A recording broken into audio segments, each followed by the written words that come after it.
Hello, dear students. I welcome you all. I hope everyone is fine out there.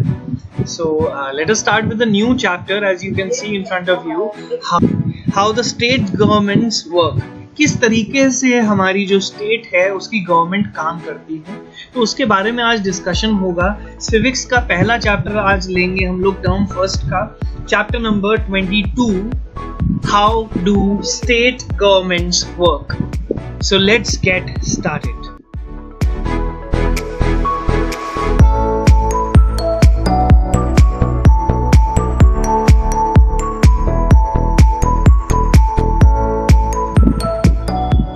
So basically, first of all, I am reflecting you a flow chart which is related with the state government. किस तरीके से overall government distributed है हमारी state की, वो हम बात कर लेते हैं आपसे। स्टेट गवर्नमेंट बेसिकली तीन तरीके से डिस्ट्रीब्यूटेड है। पहला तरीका executive government, legislature and judiciary.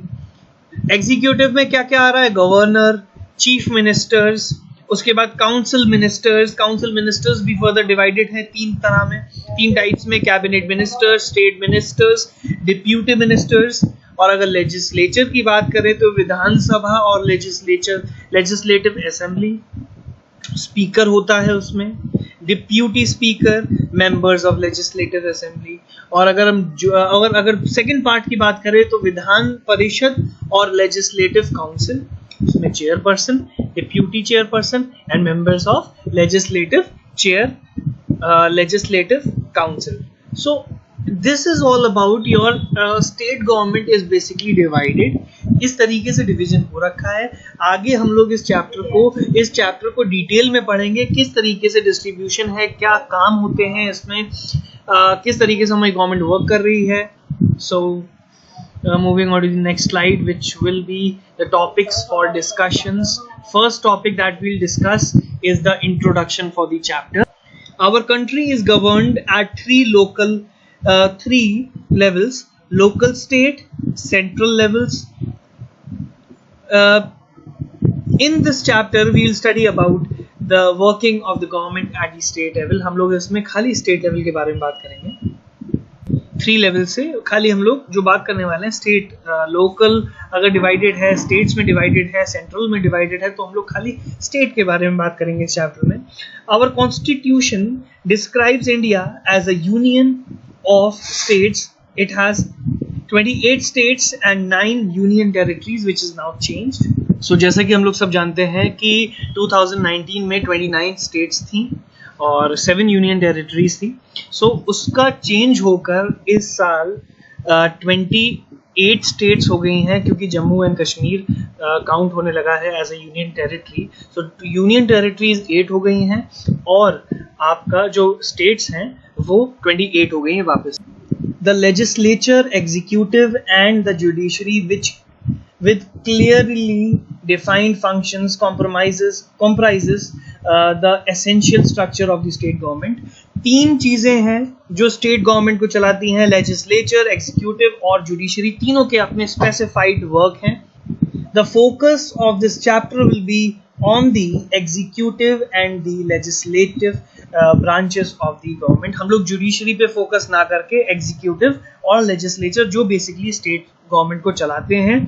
हालांकि जुडिशियल का भी बहुत बड़ा इंपॉर्टेंट रोल है, लॉज एंड रेगुलेशन को फॉलो करवाना है उन्हें जुडिशरी को, बट जो बेसिकली आपकी लेजिस्लेचर और एग्जीक्यूटिव है उसका वर्क क्या है इस चैप्टर में, वो करेंगे बात हम लोग इस चैप्टर में।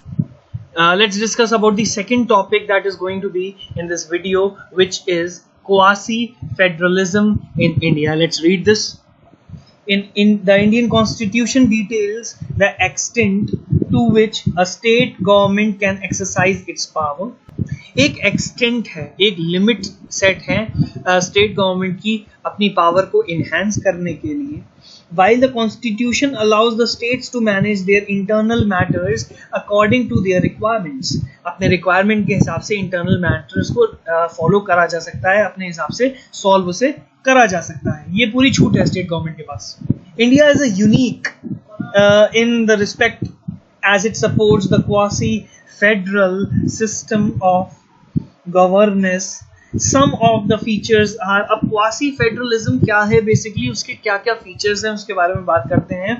The states are subject to central authority when it comes to issue the national interest.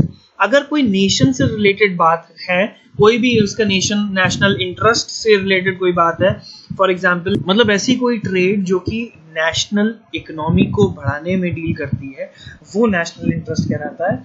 सो उसके जो बेसिकली जो हैंड्स में पावर रहती है वो स्टेट्स गवर्नमेंट की रहती है।